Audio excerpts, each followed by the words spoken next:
Whether or not you should attend college is a controversial subject these days. This is because the mantra of higher education we're exposed to says that attending college will make you a better and more successful person. This notion has been so ingrained in society that people who question it may be treated as outcasts. High school students are taught that in order to have a successful career, and thus success in life, they have to start with a college education. It is true that some students who do not pursue higher education later wish they had. But yet, there are other people who went to college that look back and see their time in college as wasted years of their life.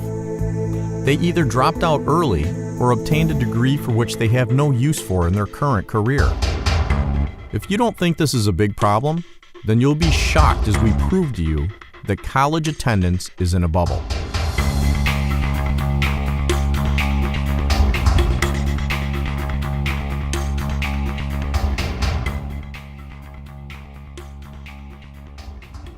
I think in today's society, you can't be successful without college. I feel like I need a college degree in order to get jobs because it's hard to get a job with just a high school diploma. My dad's really set on the idea of college, and I also want to go just to have a good career. And Rebecca Bradley planned to go to college to become a teacher.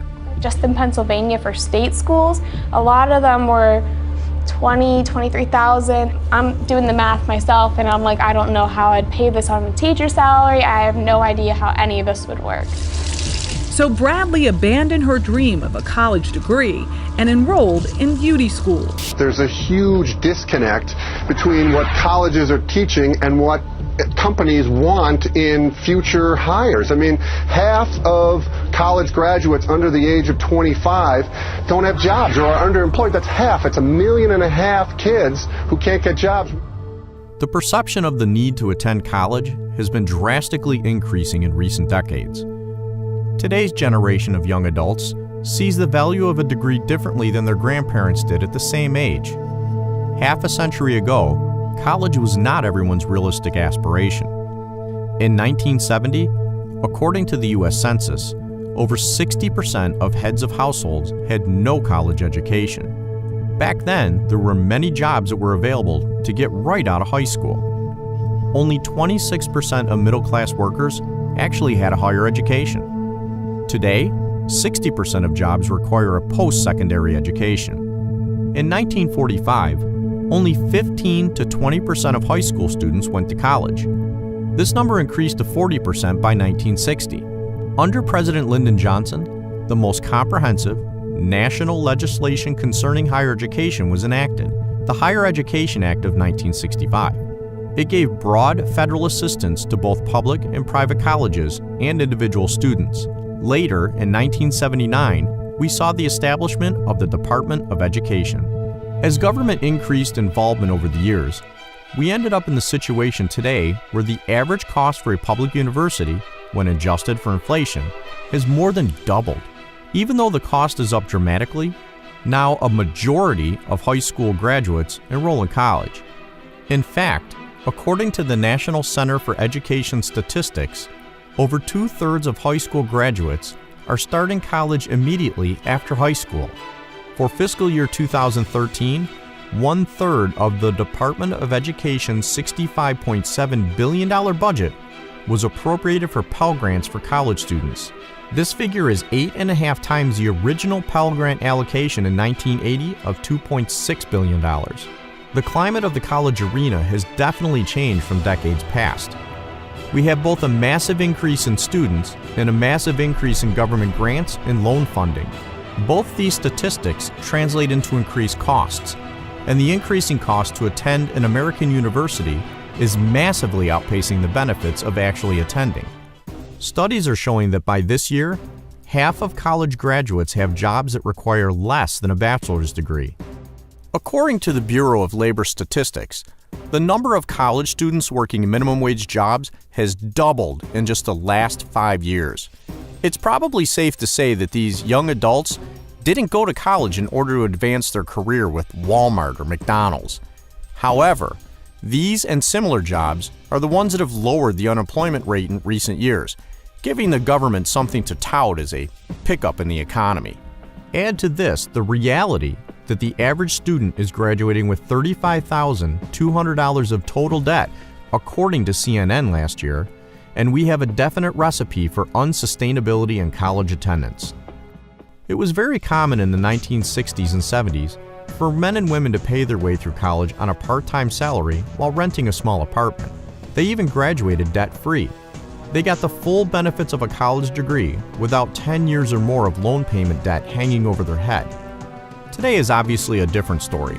Today we have students borrowing tens of thousands of dollars to go to school and living with their parents while they study and remain there even as they pay off their student loan debt. In 1970, a University of Utah student spent about $390 a year on tuition. By 2014, this number has ballooned to $6,700. Even when adjusted for inflation, this means the cost of tuition has almost tripled. If the price of college remained the same as the inflation rate, tuition per semester would only be $2,300. The average private school costs is $32,000 per year in 2013. According to the College Board's annual survey of colleges, over the past 10 years, public in-state tuition for a 2-year college is up 57%, a 4-year is up 73%, and a similarly private in-state tuition for a 4-year college is up by 55%. This increase in college tuition is outpacing income by 365% for public in-state tuition. Household income has only increased 20% over the past 10 years according to the U.S. Census Bureau. Knowing these facts, we expect something in the mechanisms of today's institutions to break. During the financial disaster in 2008, college tuition still rose 5.7% across the board. In a free market, this would not make sense. Tuition would not rise when there is an absolute collapse in financial capital inside of the economy.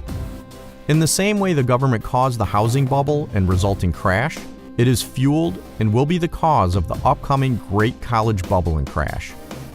Nearly 15% of students are already defaulting on their loans. The official fiscal year 2010 3-year cohort default rate was 14.7%, and we can only expect that to be higher for the following years. No one but the government would guarantee a loan for anyone to go to college for any curriculum with little regards for the likelihood of an individual to repay the loan. The government gladly invests taxpayer dollars into students' grants and loans. This is what has been driving the increase in cost for college tuition, bringing it above and beyond the affordability of the average student and family. For teenagers, the propaganda is so potent that high school students in many cases have blind optimism that they will land their dream career after college and have the income to easily pay off any student loan balances they occurred along the way. Some graduates are left with over $100,000 in debt and can barely find any job, let alone the one they pictured themselves getting into 4 years ago. As a result of federal loan programs, in the current environment, colleges can raise prices, and no matter how rapid the increase is, the public will not feel the cost directly. They will, however, feel it indirectly as their tax dollars go to fund the federal loan programs. There is no incentive stopping government for paying more than a free market price until the people become overwhelmingly against the current student loan paradigm. The most probable outcome, as prices continue to increase, will be that the government raises student loan spending in the name of helping the disadvantaged, further compounding the problem. Like any other bubble, though, college tuition cannot rise indefinitely.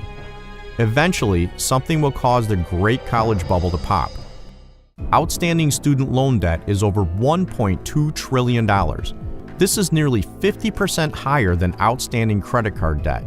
The longer the status quo is kept, the bigger the bubble is going to get, and thus the larger the crash will be. If tuitions continue to increase around 5% a year, in the coming years, student loan payments would get so high that it would be unmanageable, even for the students that get the dream job that they were told their degree would award them. Massive defaults will occur, and colleges will soon be worse off. Prices will need to be readjusted to maintain the maximum income when attendance levels crash. Professors would face pay cuts or layoffs, along with administration, maintenance, construction, and anyone else working for or at a college or university. For decades now, students are sacrificing their standard of living to go to college just to get burdened with ever-increasing debt. This burden is felt in the whole of society as students live at home longer, get married later, and have less children than prior generations.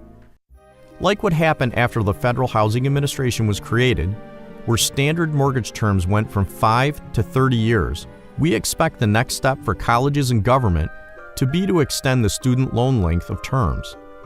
A typical college loan is now 10 years. Expect future loans for students to be increasing to 15, 20, and even 30-year terms for a 4-year education.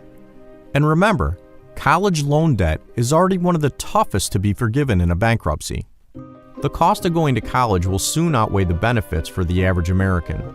The good news is the demand for cheaper, non-government subsidized education sources will spring up. They'll come from local communities and from the internet, which in itself is a great example of how the free market creates solutions. You can pick any field and the internet can begin educating a person in just seconds, essentially free. Conventional thinking disregards the costs and alternatives to mainstream college education and continues to encourage students to take on horrendous amounts of college loan debt to get any degree. They think that having a piece of paper will ensure that you'll be successful when, as many recent graduates are finding out, it does not. Students are graduating without the skills needed to get a well-paying job and hence can't afford their student loan payments. The cost of this government-fueled bubble will be felt for decades to come. Government is holding the bag for an estimated $1 trillion in student loans. Default rates for 2-year federal student loans by 2013 have already increased 6 years in a row. Since just 2004, the amount of dollars of student loans has quadrupled. With the default rate around 12%, there is over $100 billion in student loans in default. Due to the numerous exemptions, delays, and forbearances for all types of student loans, it's estimated that we've just begun to see the day of reckoning for the 08 and 09 graduating classes. Sign up for free at crushthestreet.com/college to get our exclusive report, for which we lay out 10 ways for you to make extra income in this changing economy.